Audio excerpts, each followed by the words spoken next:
Olá, bom dia, quase boa tarde, 11h47 da manhã, horário de Brasília. Está começando Opinião no Ar, notícia com opinião. Hoje, 18 de março, é aniversário das cidades de Antônio João, em Mato Grosso do Sul, Gaspar, em Santa Catarina e Santa Luzia, em Minas Gerais. Parabéns para essas e outras cidades que fazem aniversário hoje, que é o Dia da Imigração Judaica. Bom dia, Amanda. Bom dia, pessoal. Bom dia, Silvio. Bom dia a todos. Bom dia também para Rodrigo Constantino, que está na Flórida, nos Estados Unidos. Bom dia, Consta. Bom dia, Lacombe. Bom dia, Amanda e Silvio e todos que nos acompanham. E você pode acompanhar o Opinião no Ar também pelo YouTube, pelas redes sociais da Rede TV, Twitter, Facebook e Instagram. @Opinião Rede TV é o nosso Twitter e o nosso Instagram. A gente espera a sua participação. Use sempre a hashtag Opinião no Ar. E vamos à pauta de hoje. O Brasil foi o país que manteve suas escolas fechadas por mais tempo. Quais são as consequências disso? Como salvar essa geração de crianças e adolescentes que foram afastados da escola? O que há de politização no fechamento dos colégios? A gente vai conversar com o pediatra Paulo Teles, do movimento Ciência pela Escola. Daqui a pouquinho a nossa conversa. Agora a gente vai à redação do Rede TV News. A Prefeitura de São Paulo confirmou a primeira morte de paciente na fila por leito de UTI. Quem tem as informações é a repórter Joyce Mafezoli. Bom dia, Joyce.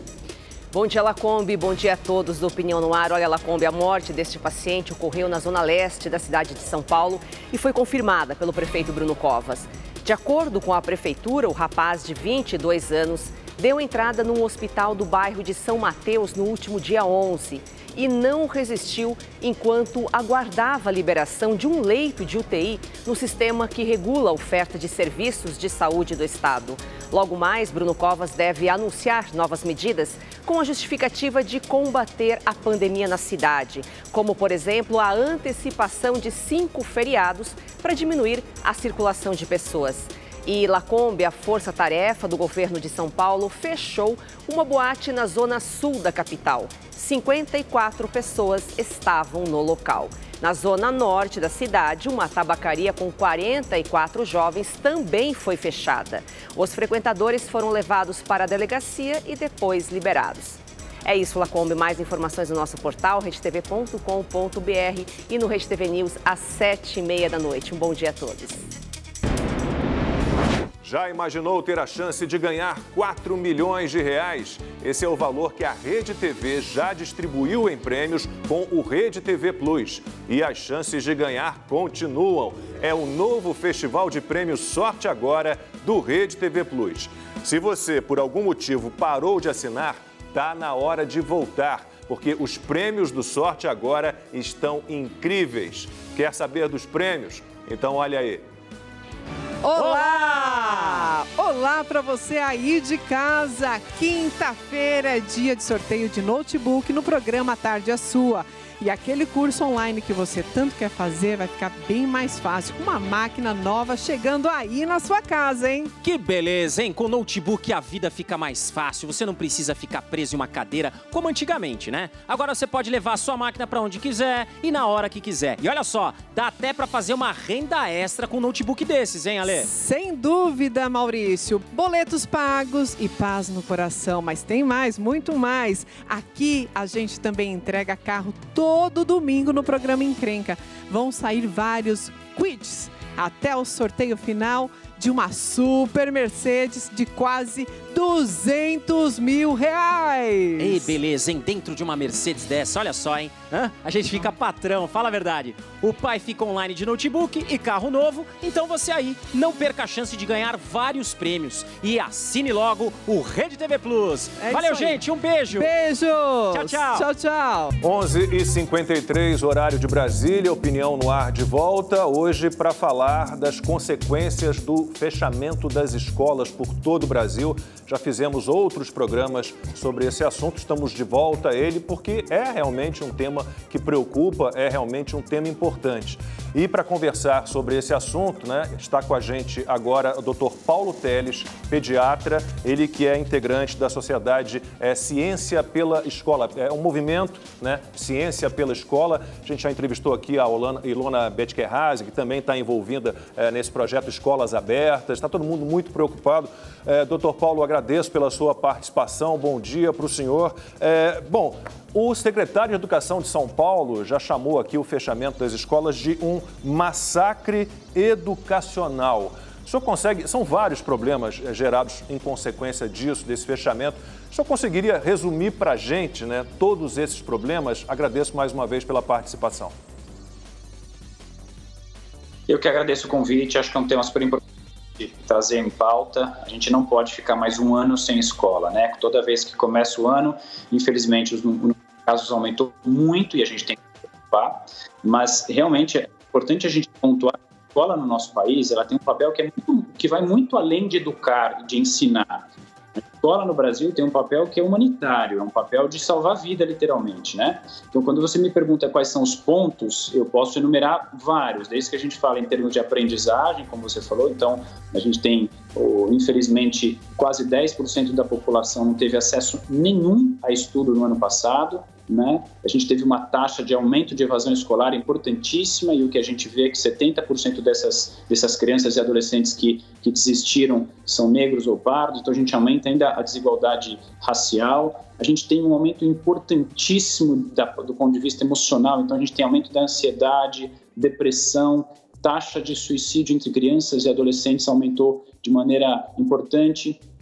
A escola tem também um papel que é de proteção para essas crianças. A gente teve um aumento de 17% no ano passado em termos de violência doméstica e a escola é sim um canal que essa criança que os professores ou os profissionais acabam descobrindo essa violência e muitas vezes interrompendo esse ciclo, que é muito importante. E acho que precisa pontuar, Lacombe, que o desenvolvimento infantil precisa ser a prioridade. Quando a gente fala de estresse, e esse período sem aula a gente chama de estresse tóxico, esse estresse tóxico já tem bastante estudo mostrando que você desestrutura a arquitetura cerebral, você desestrutura a ligação neuronal dessas crianças e esse tipo de alteração, são irreversíveis. A gente está perdendo uma geração do ponto de vista de desenvolvimento e ou a sociedade prioriza a primeira infância ou a gente vai continuar com esses índices pífios que a gente tem do ponto de vista de educação, né? O PISA, o Brasil é 57º colocado, a qualidade de educação no nosso país é muito ruim. Imagina como vai ser um ano sem aula novamente. Amanda. Doutor Paulo, boa tarde, seja bem-vindo, é a Amanda. A gente está numa situação muito difícil, porque por um lado tem todo esse cenário que o senhor descreveu muito bem, todo o prejuízo psicológico em termos de educação, até de segurança alimentar para as crianças, principalmente as mais pobres que não têm acesso à internet. E, por outro lado, a gente vive o auge, o momento mais grave da pandemia até agora. O secretário municipal, Edson Aparecido, né, quando ele justificou a necessidade de fechamento novamente das escolas, ele disse que nas semanas anteriores havia uma média de 180 surtos de Covid-19, que eles chamam de surtos gripais. E, de repente, na última semana, aumentou para 500, ou seja, mais do que dobrou. Nesse contexto específico, o que o senhor sugere? É melhor fechar as escolas agora para evitar que isso se dissemine, se alastre mais? Ou haveria alguma forma de manter essas escolas abertas com os mesmos protocolos? O fechamento das escolas não pode ser uma medida primária na redução do número de sociedade. Acho que isso é importante a gente frisar. Eu não venho aqui dar minha opinião, eu venho aqui trazer para você ciência, evidência científica. A gente é um país que tem pego a segunda onda, a primeira onda, os países europeus, os países do hemisfério norte. A gente já tem um conhecimento nisso. O que eu posso te informar e te dizer, tem bastante estudo mostrando que a escola com protocolo é segura. Para vocês terem uma ideia, os números da nossa São Paulo, a transmissão dentro escola é 30 vezes... Doutor, nós estamos com um problema no seu áudio, está picotando muito aqui para a gente vai tentar melhorar um pouquinho a comunicação, porque a gente está ouvindo muito mal o que o senhor está dizendo, essa segunda resposta. A primeira resposta a gente conseguiu ouvir bem, mas o que o doutor Paulo dizia, eu estava pesquisando outras entrevistas que ele deu, é que as escolas que seguem os protocolos, elas são seguras, quer dizer, a contaminação nas escolas, ela não representa um aumento da contaminação geral da sociedade, sociedade. Então, a gente precisa olhar realmente com atenção os números. Silvio, Rodrigo, deixo a palavra para vocês, se vocês quiserem fazer algum comentário sobre essa situação. Não, sem dúvida nenhuma, Lacombe, concordo com o que você falou e acho que o doutor já trouxe ali uma visão muito interessante que é, para repetir aqui a expressão adotada, o papel humanitário da escola. Muita gente esquece que a escola tem um papel fundamental, por exemplo, na alimentação das crianças, né?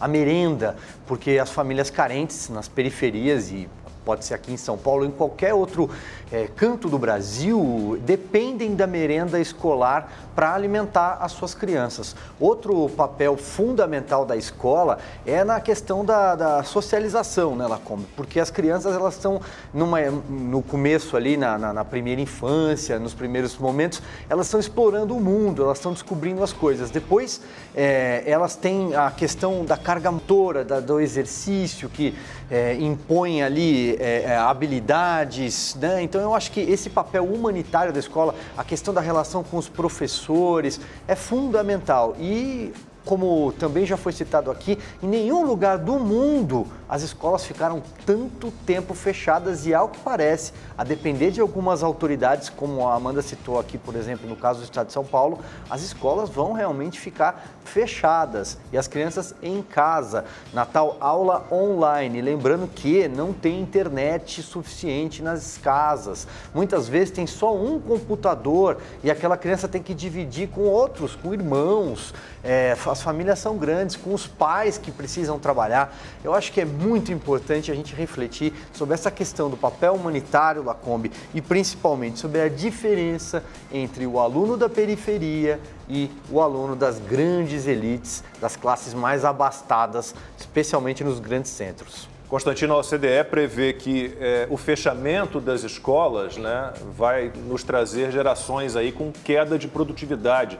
E essa queda de produtividade dessas gerações, que estamos falando aí de crianças pequenas, na primeira infância, até jovens, adolescentes ali chegando à faculdade ou indo já para o mercado de trabalho, essa queda de produtividade dessas gerações vai representar uma queda do PIB mundial de 1,5 ponto percentual. E a gente sabe que uma queda de produtividade, uma queda de PIB, aumento de pobreza, aumento de mortes. Então é algo... E a OCDE fala num reflexo nos próximos 80 anos, tá? 80 anos, Constantino.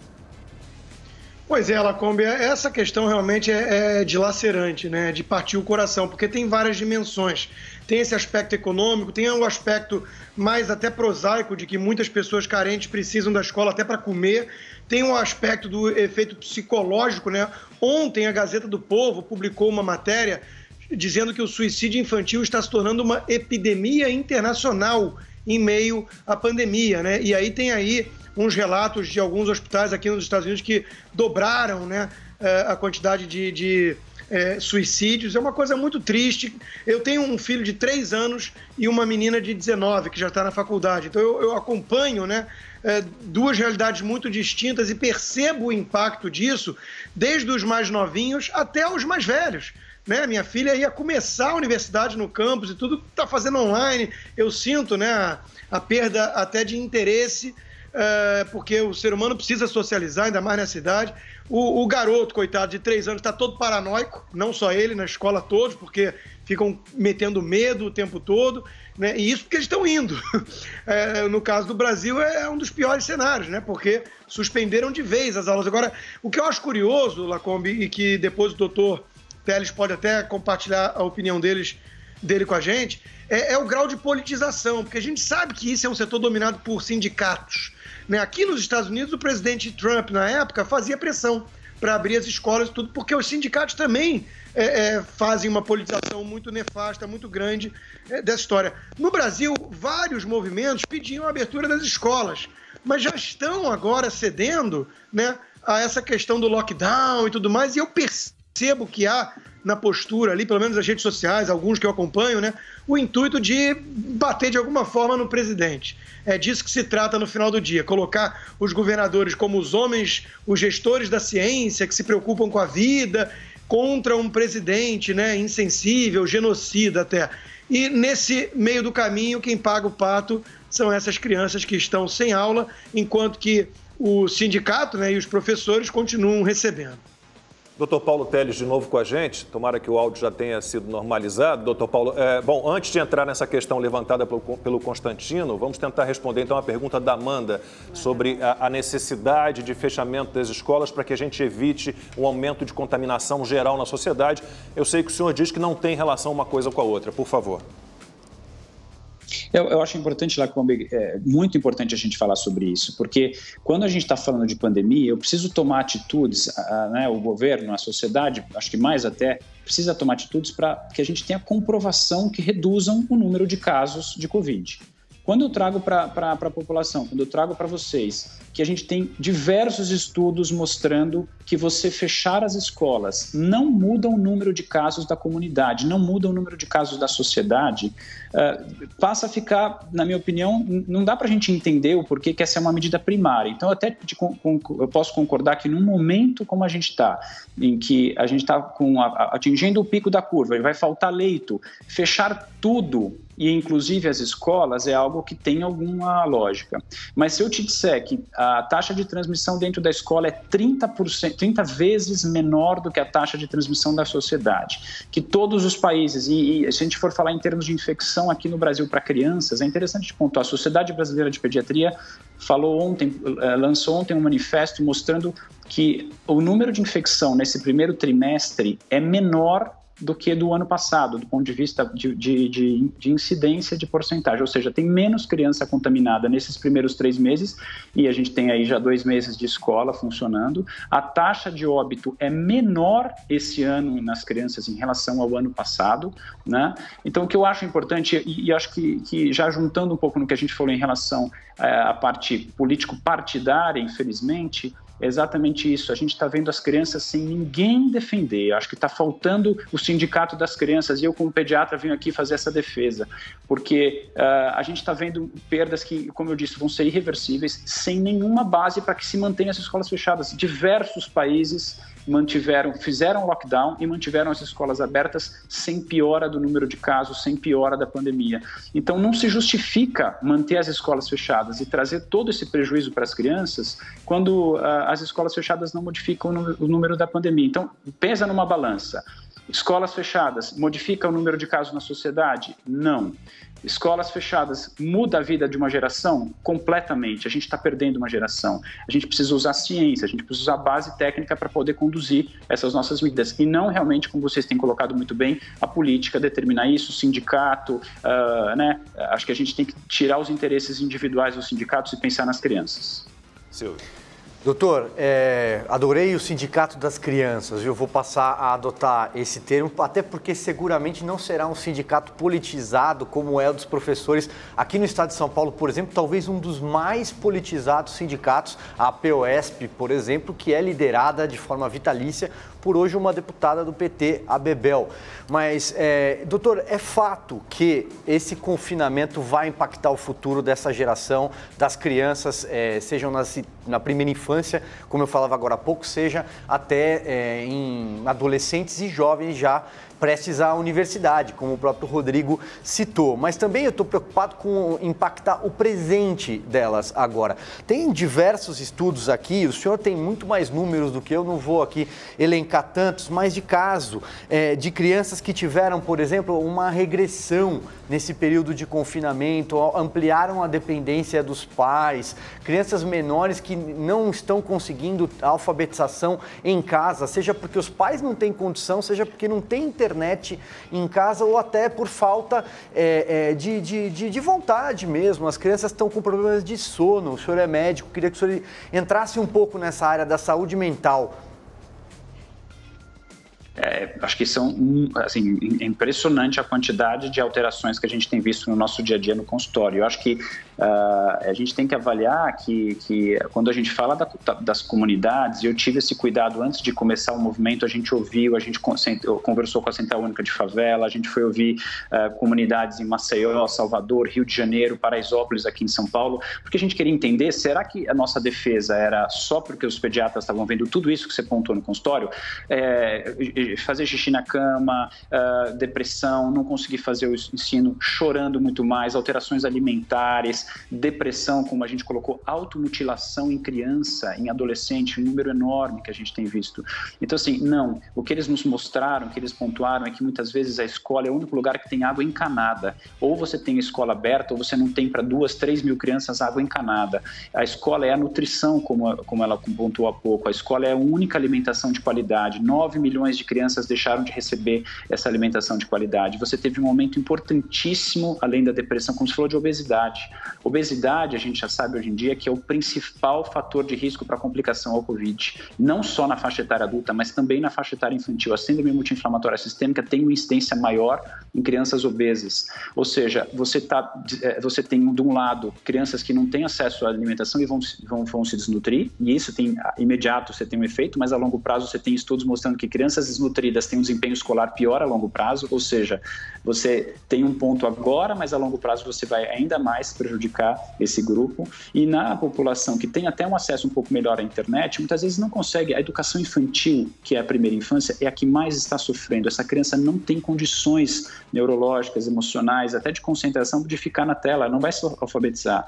Isso a gente está falando de escolas que têm um nível muito bom, em que tem um ensino online muito bacana, e ainda assim você não consegue que essas crianças fiquem na tela. Imagina na população mais simples, em que tem um celular para 5, 6 crianças, né? E aí é impossível, fica inviável, ou seja, essa criança não vai receber esse ensino, já tem uma defasagem monstruosa entre a escola pública e privada, e isso só vai piorar ainda mais, né?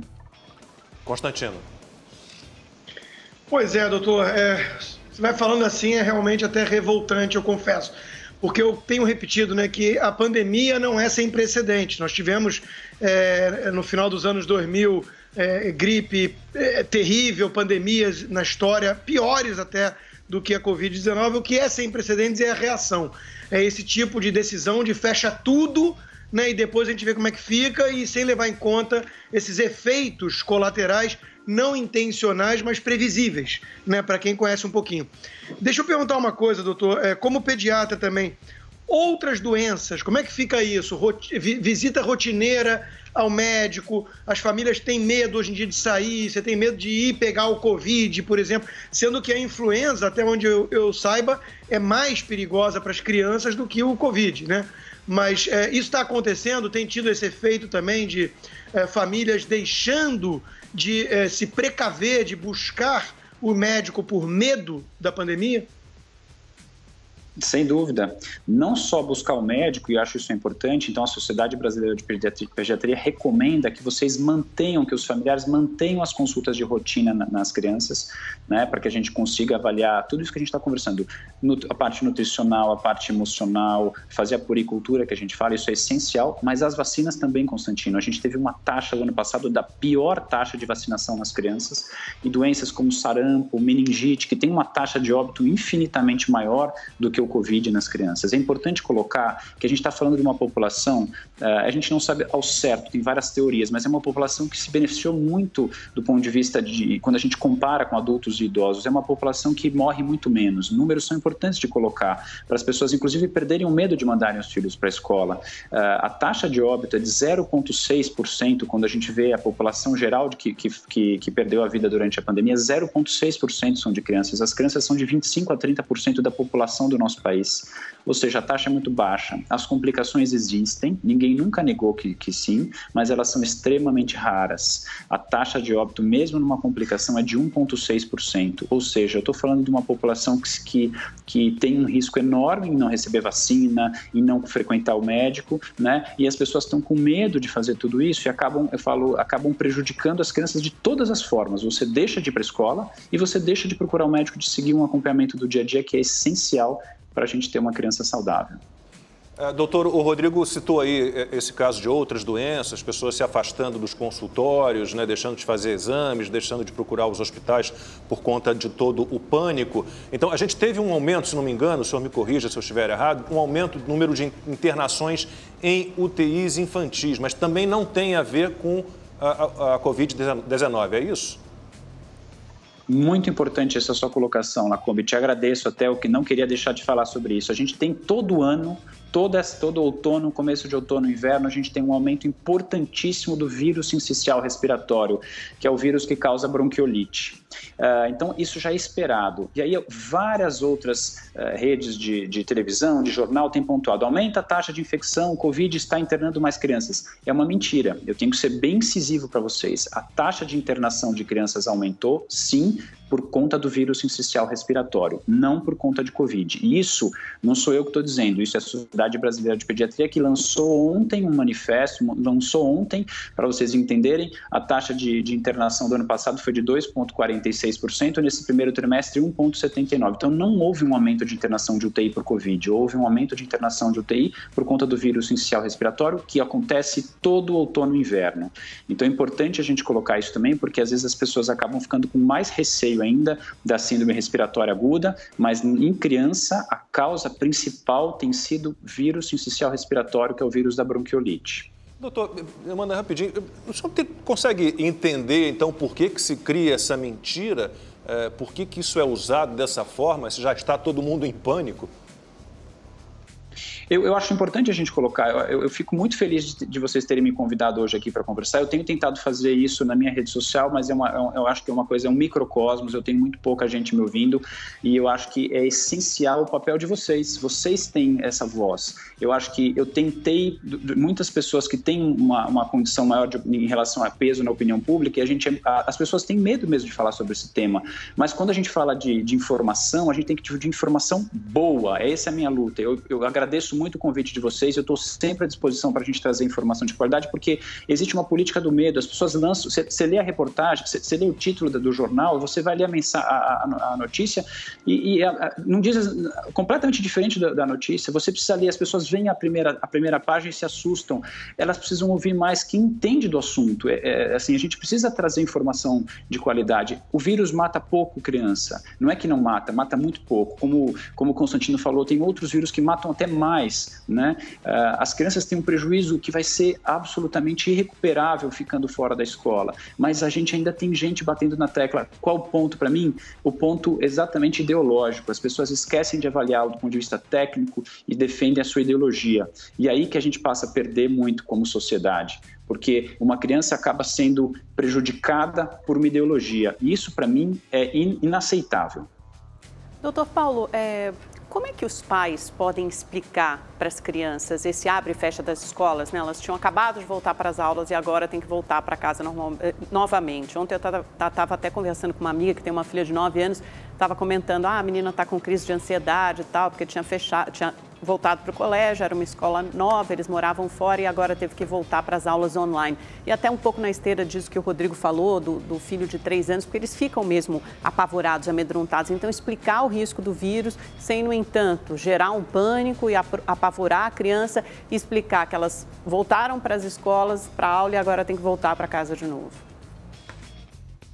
Eu acho que é muito importante isso. A criança, as pessoas subestimam as crianças, né? Então eu ouvi muita gente dizendo, por exemplo, não dá para mandar para a escola que a criança não segue protocolo. Sou capaz de te dizer que as crianças seguem protocolo melhor que os adultos. Se a gente estivesse seguindo, a criança traz a informação para casa, ela se educa e orienta os pais de maneira às vezes até melhor do que os próprios adultos estão fazendo. A maneira tem que ser direta, tem que ser lúdica, mas a gente tem que ser sincero. E eu acho que em nenhum momento com a situação que a gente está vivendo, a gente tem que dizer que não é uma situação que é crítica, mas para as crianças, a escola sim é um lugar seguro, a gente tem que colocar isso para eles. A escola vai estar diferente, a escola vai ter máscara, vai ter higiene, você não vai poder ficar como era antes, no sentido de abraçando, beijando, mas vai ter muita coisa boa nessa escola. As crianças estão ávidas para voltar, as crianças topam qualquer situação, elas querem estar junto. Eu posso falar dentro da minha casa, eu tenho 2 crianças que estão absolutamente chateadas e angustiadas por não voltarem para as aulas serem terminado agora, e a gente não vai desistir, eu não vou desistir. Eu acho que a gente tem que lutar como sociedade a conversa que o nosso movimento teve com o secretário de Educação, ele disse: vocês tiveram um papel importantíssimo que a sociedade precisa pressionar, a sociedade precisa se manifestar, só assim muitas vezes as coisas vão mudar. Eu acho que esse é o nosso papel.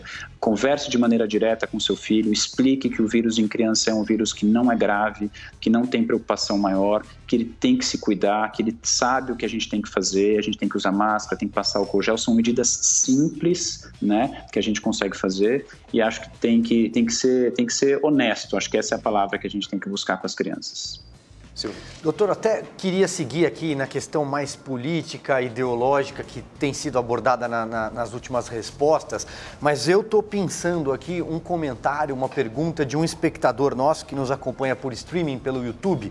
O nome dele é José Milton. Ele fala: não leio, não vejo em lugar nenhum falar sobre as crianças deficientes, portadoras de algum tipo de deficiência, que estão no confinamento, afastadas das escolas, de associações que desenvolvem um trabalho muito importante para essas crianças especiais.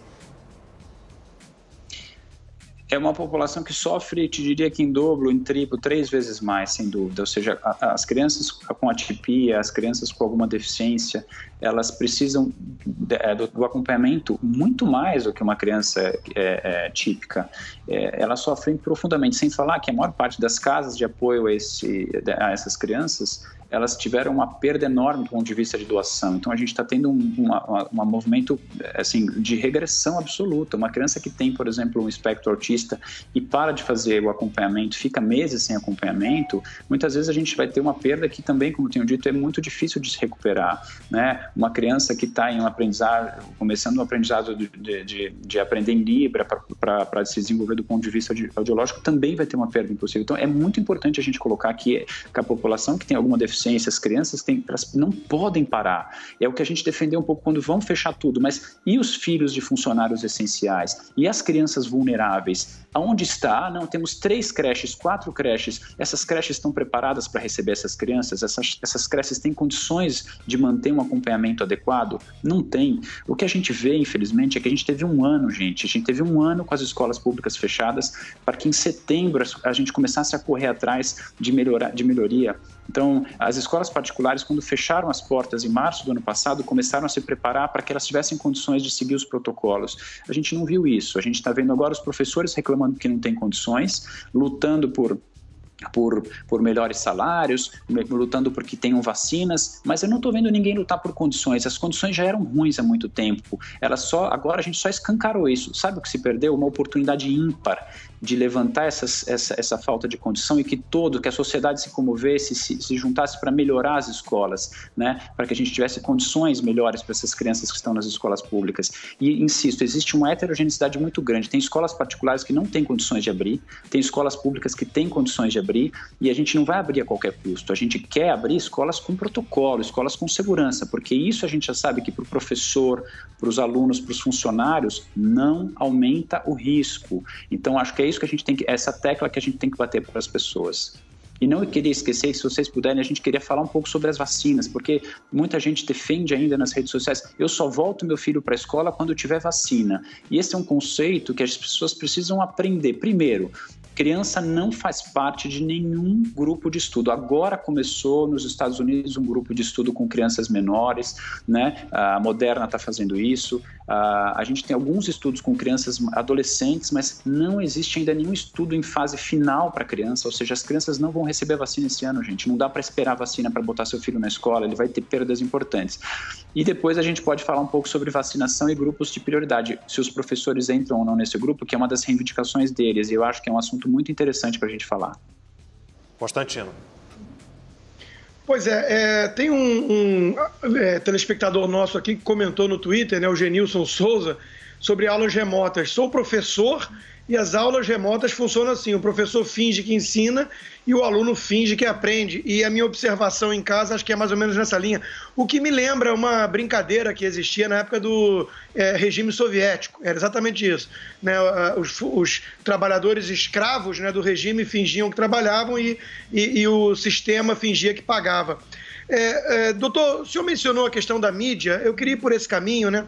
porque eu acho que nós aqui, como imprensa, temos que fazer essa autocrítica. A imprensa, às vezes, joga muito holofote em desgraça, né? Claro, um acidente de avião chama mais atenção do que vários acidentes diários que acontecem de moto e carro. Então, isso gera pânico, isso gera medo.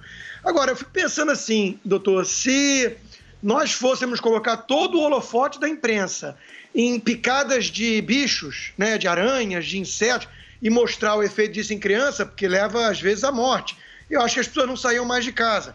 Se fizesse isso com piscina, eu moro na Flórida aqui, nos Estados Unidos em geral, piscina mata mais do que arma, muito mais do que arma, né, criança. Engasgadas também, são vários acidentes que acontecem. O meu ponto é o seguinte, se a gente fosse fazer isso em relação a qualquer outra causa de morte, ia gerar o mesmo tipo de pânico. É claro que a pandemia tem um fator de ser contagiante e tudo, isso é pior, né, de ter o contágio.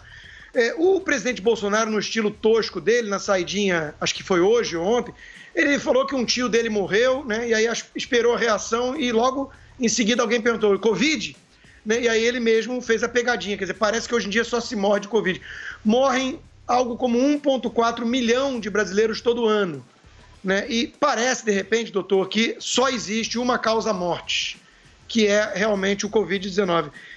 Qual é a sua avaliação desse papel da imprensa, né, nessa pandemia? Ela tem contribuído para gerar mais informação relevante para tomada de decisão ou para disseminar pânico?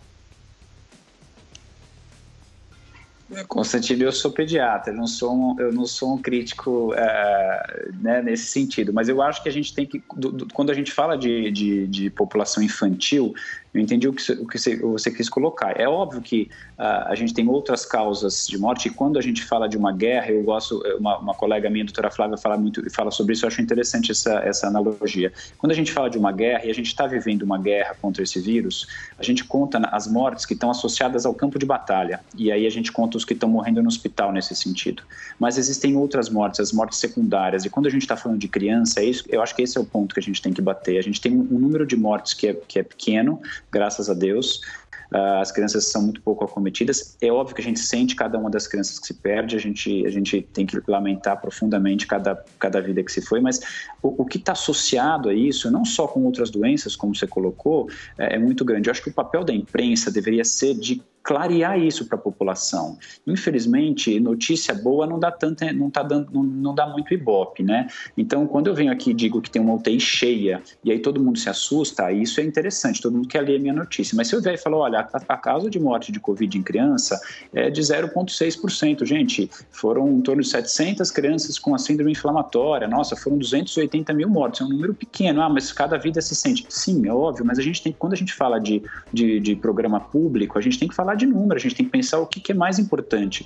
O que é mais importante? A gente está perdendo uma geração e que vai ter, como a gente colocou, outros problemas, esses problemas secundários que vão gerar muito mais morte. Sabe, Constantino, eu tentei, conversando com algumas comunidades, eu tentei que algumas redes de televisão fossem mostrar o quanto a escola está fazendo falta nessa população carente na comunidade. Eles me pontuaram assim, doutor Paulo, você sabe quem está cuidando dos nossos filhos aqui? Porque a gente não parou de trabalhar, não tem home office de motorista, não tem home office de entregador, não tem, a gente tem que estar na rua. Os nossos filhos estão aonde? Nossos filhos estão na rua sem seguir nenhum protocolo, né? Quando a criança não está na escola, ela está onde? Na comunidade, está na rua, ou ela está sendo cuidada por um irmão adolescente de 12, 13 anos que cuida de mais 2 ou 3 crianças, aumentando a taxa de acidente, de morte, como você falou, né? A gente tem creches que são creches clandestinas, aumentou muito o número de creches, não tem protocolo, aí você aumenta a infecção, aumenta o número de casos, né? E aonde mais?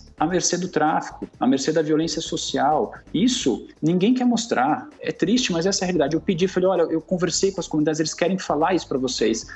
Ninguém tem interesse em mostrar isso, essa dura realidade. E eu falei com pessoas que são influentes, que estão à frente. Você topa fazer uma live para a gente falar sobre tudo isso, que vocês estão abrindo esse papel aqui?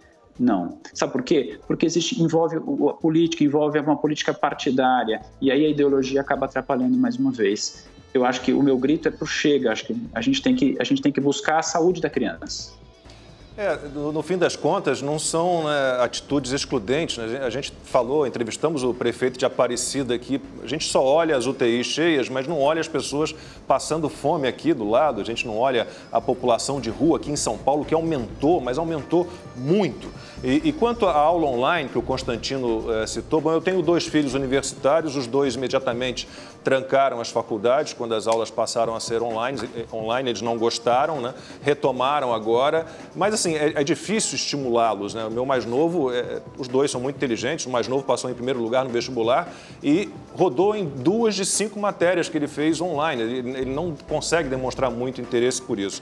E a gente falou também da politização, aí a gente lembra, comentamos aqui outro dia, tem um sindicato de servidores da educação aqui do estado de São Paulo que liberou a sua colônia de férias no litoral, né? Pode ir para a colônia de férias, mas são contra a reabertura das escolas, esses professores, esses servidores da educação. Eu pergunto para o senhor, então, doutor Paulo, qual é o futuro de um país que não tem o ensino como prioridade? É triste, né? A gente sabe, tem um estudo muito interessante, Lacombe, que foi ganhador do Prêmio Nobel da Economia, chama James Heckman, é um economista que mostrou que cada dólar investido na primeira infância, você recupera $7 na fase adulta, né, para a sociedade. E ele mostrou que quando você investe na educação infantil, você diminui a incidência de violência social, você diminui a incidência de problemas de saúde, você diminui a internação a longo prazo, você melhora o quociente de educação, né, da sociedade, diminui a população carcerária. Então, é o momento de investimento como sociedade. O ponto é que quando eu invisto na primeira infância, os resultados vão surgir depois de 2 ou 3, talvez 4 eleições. E aí a gente já perde um pouco o foco de onde a gente quer chegar, né? Então eu acho que é muito triste a gente imaginar que o foco não é, né, a população mais vulnerável, né? Eu acho que isso me entristece. Eu fico desanimado muitas vezes quando a gente fala sobre investimento na educação no nosso país. Amanda. Como é que a gente pode, doutor Paulo, se preparar um pouco, acho que para a próxima fase, né? Agora já imaginando um cenário pós-Covid, ou então em que a população esteja majoritariamente vacinada e as coisas voltem um pouco ao normal, inclusive as escolas, para lidar com esses problemas e com essas consequências que obviamente são nefastas para as crianças, os problemas psicológicos, os problemas de saúde, como o senhor disse, obesidade ou crises de ansiedade. Como é que a sociedade deve se preparar? E aí eu imagino pais, toda a rede de saúde, autoridades públicas. Quando a gente pensa na saúde da criança, acho importante dizer que os pais têm um papel muito importante. A gente precisa estimular a resiliência, que é a capacidade de reagir a uma adversidade, né? Os pais precisam estar bem para que seus filhos estejam bem. A resiliência, ela é uma qualidade que a gente desenvolve nas crianças, mas nessa situação que a gente está, em que aumenta o desemprego, as pessoas estão desesperadas, morrendo de medo, é muito difícil de você estimular seu filho de maneira adequada. A gente tem que fazer o que a gente chama de rede de suporte, né? A gente tem que tentar se ajudar como sociedade, buscar ajuda em profissionais, o pediatra, psicólogos, terapia, mesmo as famílias, então conexão, seja FaceTime, seja chamada de vídeo, para a gente tentar ter esse suporte, esse apoio. A longo prazo, foram vários momentos que a gente já avaliou, então, como no Katrina, você já conseguiu mostrar os efeitos a longo prazo na saúde da criança e na saúde mental da sociedade como um todo, ou seja, vai precisar de um foco muito maior na saúde ao final dessa pandemia, né? Porque a gente vai ter sequelas que do ponto de vista emocional, físico, vão ser muito importantes. A gente tem que se mobilizar, a gente tem que priorizar a saúde como um todo daqui para frente. Então, a gente já tem que imaginar que a gente vai vencer essa batalha, mas que o problema vai continuar com a gente por gerações e gerações. Silvio. Doutor, também surgem aqui algumas perguntas sobre a superexposição de telas. Muitas crianças que passaram agora a dobrar, se não triplicar, o número de horas que estão diante de um celular, um tablet ou um computador. Sempre faço aquele parêntese, as que têm condições financeiras para isso, né? E isso até se estende, como jogos online, outras opções de lazer dentro de um confinamento. Queria que o senhor comentasse um pouco isso. Salvo engano, a Sociedade Brasileira de Pediatria havia revisado recentemente o número de horas por idade que as crianças e adolescentes poderiam passar diante das telas, não é isso? Sim, e a gente está vendo realmente, é muito difícil. Eu acho que a gente tem que tentar tento ser o mais empático possível com as famílias, porque você fica em casa trabalhando e as pessoas que estão trabalhando em home office trabalham muito mais. E aí você tem que deixar seu filho fazendo a aula e muitas vezes num momento de uma reunião a criança acaba ficando mesmo na tela. O que eu costumo dar de dica são duas coisas. A primeira, escreva uma rotina todo dia para os seus filhos, se você tiver essa condição, né? Então, como você falou, a população mais diferenciada, escreva uma rotina com os horários, café da manhã, que atividade que ele vai ter na escola, o que ele vai fazer em termos de atividade física, escreva isso, né? Tente pontuar, porque a criança precisa se organizar exatamente como na escola, ela chega, ela sabe qual é a rotina do dia, tenta fazer isso, tenta manter isso na sua casa. Uma dica prática, eu acho que tente deixar o seu filho na tela 10% do tempo livre dele. E o tempo livre inclui, você tem que excluir, o tempo que ele está no banho, o tempo que ele está comendo, o tempo que ele está nas atividades online, e aí você vai usar 10% desse tempo livre. A gente teve um aumento importante da obesidade, porque essas crianças ficam muito tempo em tela, diminuíram a atividade física, você aumenta o consumo de alimentos ultraprocessados e processados, então você, além de tudo, ainda piora a qualidade nutricional. Então você tem, por um lado, crianças que não têm acesso à comida na escola, desnutrição, e por um outro lado, uma piora importante, 80% dos adolescentes, das crianças que viram adolescentes obesos vão ser adultos obesos. A gente tem uma epidemia de obesidade, que é uma doença que mata muito, né? Tem outras comorbidades como AVC, infarto, problemas de pressão associadas na fase adulta.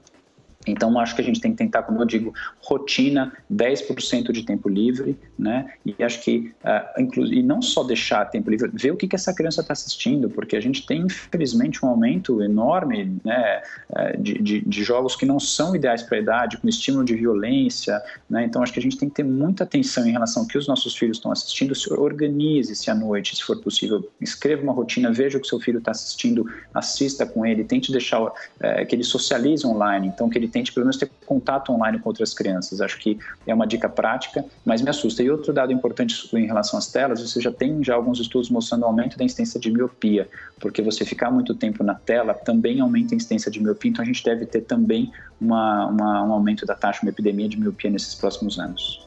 Consta. Pois é, doutor, deixa eu sair um pouquinho da pandemia e falar de um aspecto mais cultural de longo prazo, para pedir a sua opinião mesmo, né? Como pediatra, como cidadão. Nós temos esse fenômeno dos pais helicópteros, né? Super protetores. Hoje em dia é capaz de um diretor chamar os pais na escola porque o filho aprontou e os pais darem bronca no diretor e não nos filhos, né? Tem um escritor que é um médico psiquiatra britânico que é um dos meus autores favoritos, que é o Dr. Theodore Dalrymple, e ele tem vários livros sobre isso mostrando, né, o esgarçamento do tecido social com base na implosão da família. Ele diz lá que em algumas periferias londrinas, metade, por exemplo, das crianças não tem mais uma refeição em casa com a família, que é onde você, né, impõe limites, pergunta, mostra interesse, tem que obedecer a alguma regra civilizada. Como é que você vê isso, doutor? Isso é um fenômeno que você tem no seu consultório, na sua observação, realmente observar defeitos ou é um exagero, uma histeria?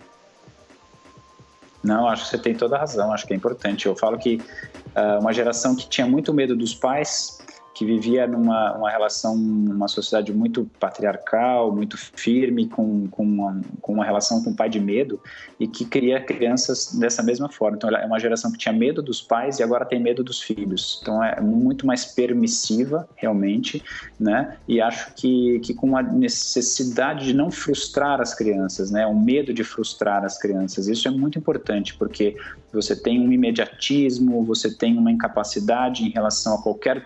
Como a gente falou, é o estímulo da resiliência. Essa criança é muito pouco resiliente, ela reage muito mal às frustrações. E acho que tudo que a gente está vendo em termos né, de sociedade, como você falou, então essas histórias de casos de assassinato, de invasão de escola, óbvio que você tem um fator psiquiátrico envolvido, mas eu acho que tem muito a ver, acho que as coisas estão conectadas mesmo, né? Uma sociedade, uma geração que tem muito pouca condição de se frustrar. Então, o que eu vou fazer? Não tenho o que fazer, eu tenho que ficar na tela, não tenho outra coisa para fazer. Eu tive casos aqui no consultório de quando eu pontuei que o jogo que ele estava jogando... Se me permite jogar uma baita pimenta aqui, né? Fica à vontade para responder como preferir. Mas quando você mencionou a questão da resiliência, automaticamente veio à minha cabeça a história do bullying. Né? Porque é óbvio que em excesso e tudo mais, isso pode ter também efeitos muito nocivos para as crianças e para a formação delas. Por outro lado, eu sou de um tempo que as pessoas eram mais resilientes porque tinham que sobreviver a certas pressões naturais, normais, né, de adolescentes ou de crianças. Antigamente vencia o que era o último a chorar. Hoje em dia nós vivemos numa sociedade onde o primeiro a chorar ganha prêmios. Né? É a sociedade do mimimi, da vitimização. O senhor acha que algum grau de bullying talvez seja um aspecto aí que tinha um fator pedagógico, chamemos assim? Não, discordo. Vou ter que discordar de você. Eu acho que o bullying, quando feito com uma criança, pode gerar efeitos muito ruins. Eu acho que é interessante da gente pensar nisso, né? Quando você fala que era uma sociedade que fazia isso e considerava isso como sendo algo normal, na verdade, a pessoa que faz o bullying, na minha opinião, é que está mais sofrendo.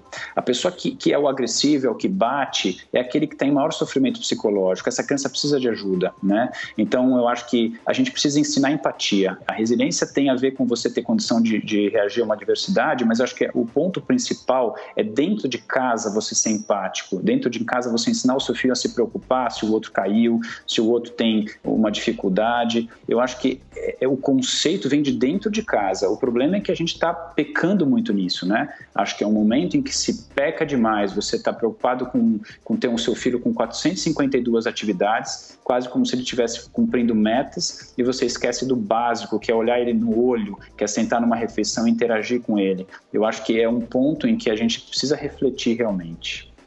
Daqui a pouco a gente retoma a conversa. Agora eu tenho um recado para você que acompanha o Opinião no Ar.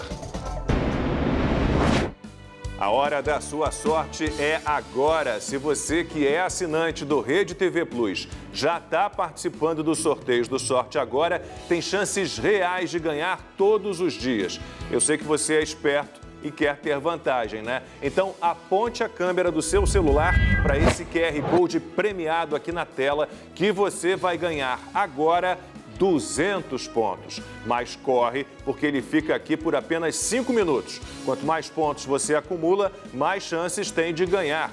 É o Festival de Prêmios Sorte Agora.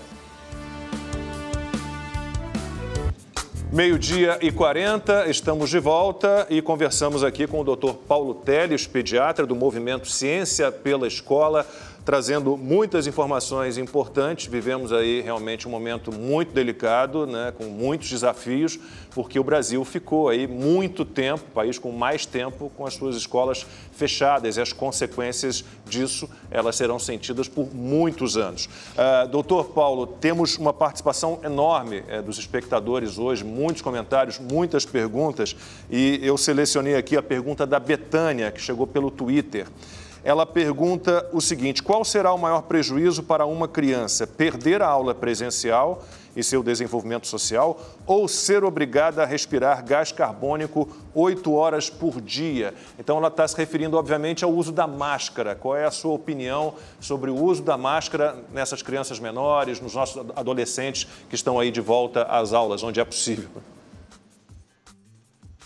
É importante essa pergunta, Lacombe, porque a gente tem que desmistificar realmente, né? Eu acho que, como eu falei, é a política do medo, né? As pessoas leem notícias, infelizmente, na internet e acabam não tendo nenhum embasamento técnico se assustam, né? Mas não tem nenhum, assim, não existe nenhum estudo mostrando que a criança ficar de máscara, ela aumenta a inalação do ponto de vista de CO2, que isso seja prejudicial a ela. Então, acho importante pontuar. Primeiro, crianças abaixo de 2 anos não devem usar máscara, tá? Por quê? Porque elas não têm condição motora e do ponto de vista de técnica, de tirar a máscara, né? De se proteger numa dificuldade respiratória.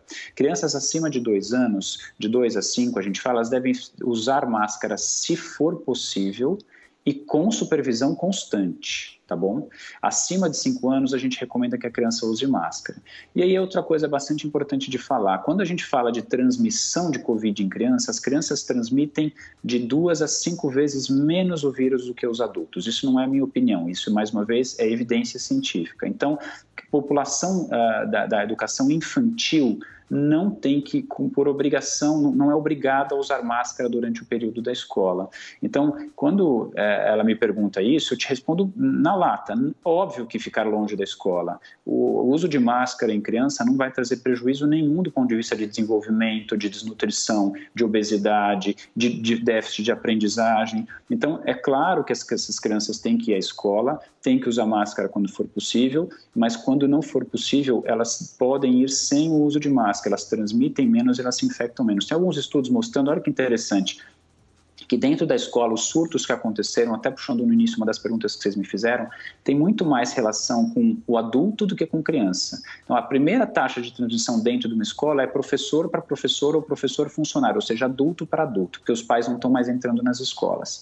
Depois vem a taxa de professor ou de adulto para criança. E, por fim, criança para criança. Então, por que é importante falar isso? Porque quando a gente fica preocupado de mandar o filho com máscara, a gente tem que entender, primeiro, a criança tem total condição de uso, né, quando ela é treinada dentro de casa. Basta ter boa vontade. E a segunda, o uso de máscara não faz mal nenhum para as crianças. Isso é muito importante de dizer.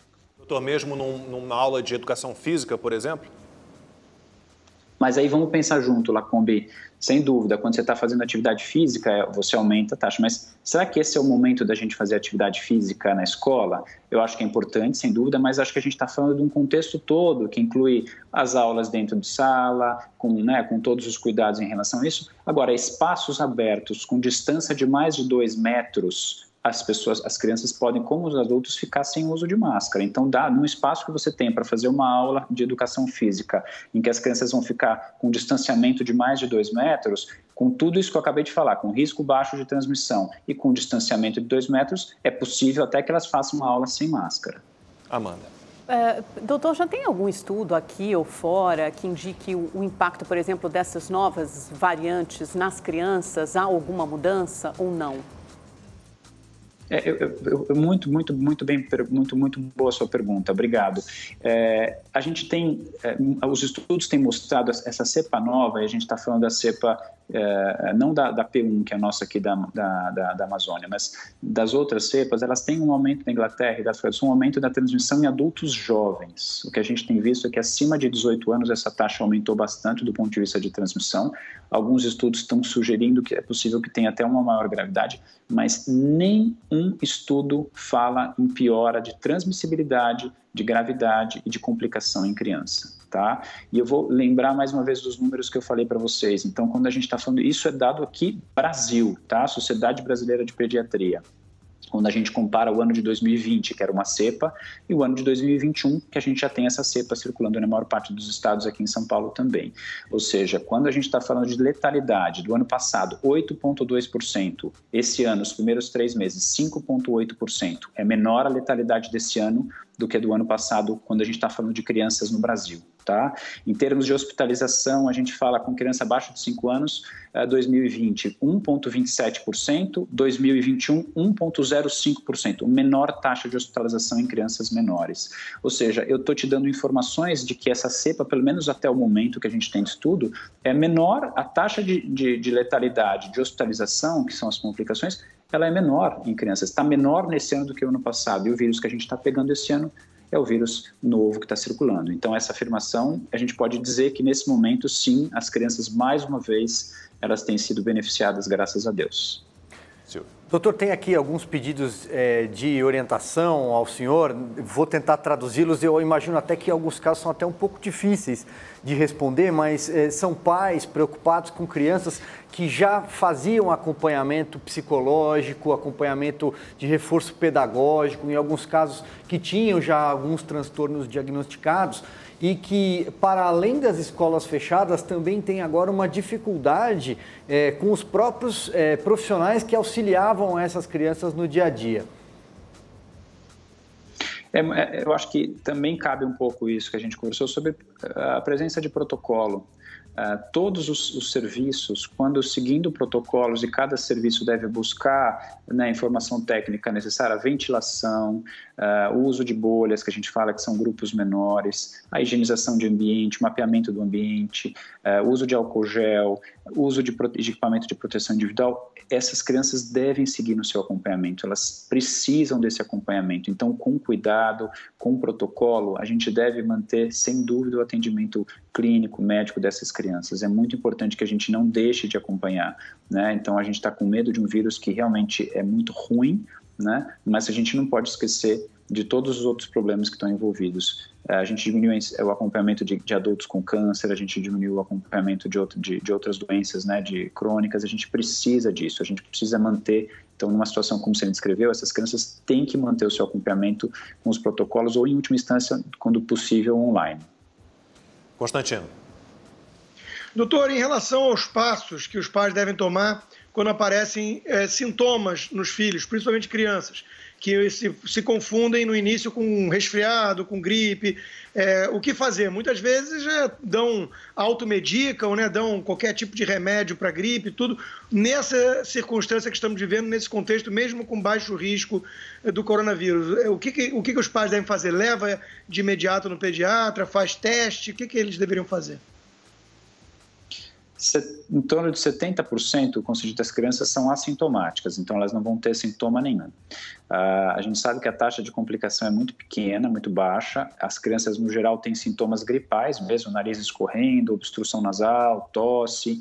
30% em torno pode ter diarreia, sintomas gastrointestinais, vômitos e diarreia, perda de apetite. O que a gente tem que fazer? A gente tem que ficar atento aos sinais de alerta. Quais são? Falta de ar, respiração ofegante, desidratação, prostração. Então, na hora da febre, a criança fica caída, você medica, a febre melhora e a criança fica bem, dá para observar em casa. Qualquer piora clínica, busque assistência do posto de saúde, converse com seu pediatra quando você tiver essa condição e ele vai te orientar. Mas não existe nenhuma medicação que seja eficaz para o Covid em criança, a gente não trata.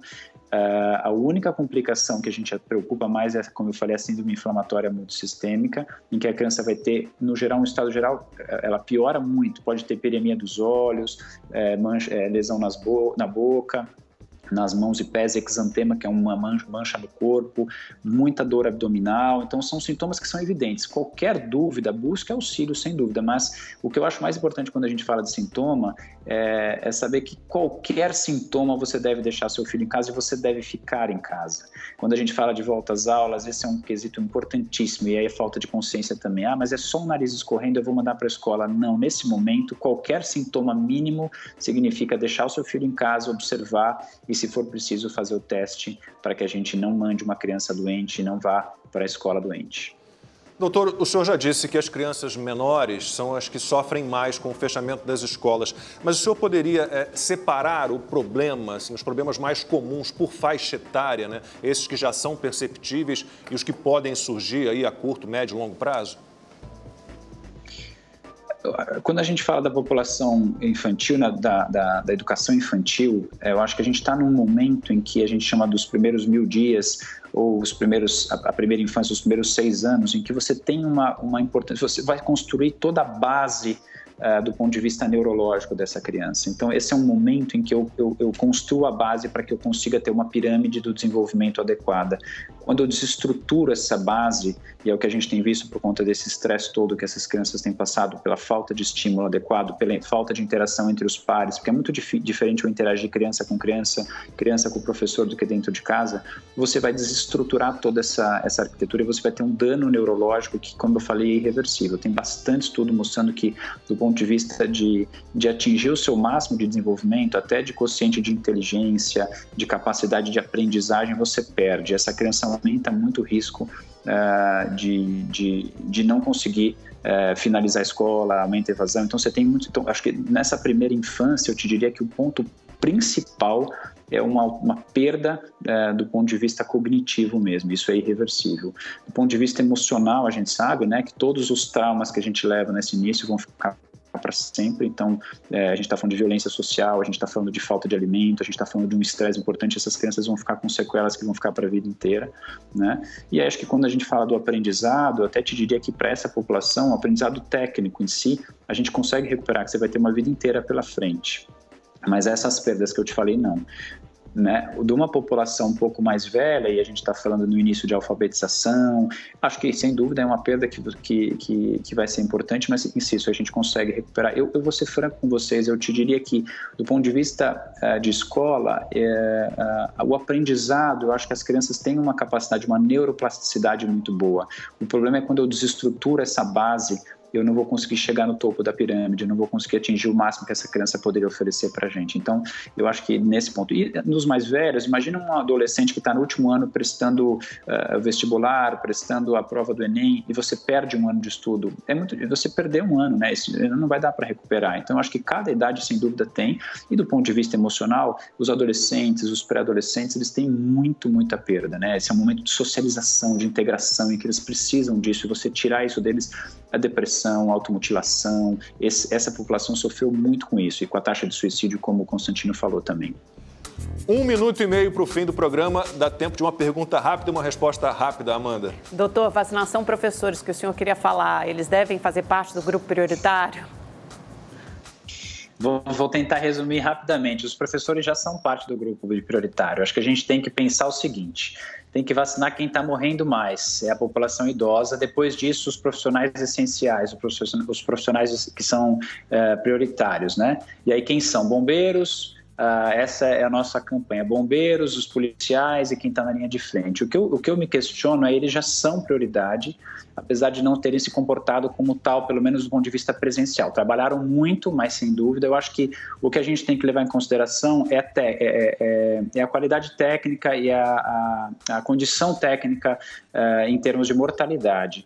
Os professores trabalham com um grupo que a gente já sabe que transmite muito pouco, tá bom? As crianças, e com proteção, estão num ambiente que é seguro. Acho que isso a gente tem que pontuar. Eu gostaria sim que tivéssemos vacina para todos e que eles fossem prioridade na frente de todo mundo, junto com todo mundo, mas isso não existe, isso a gente não tem.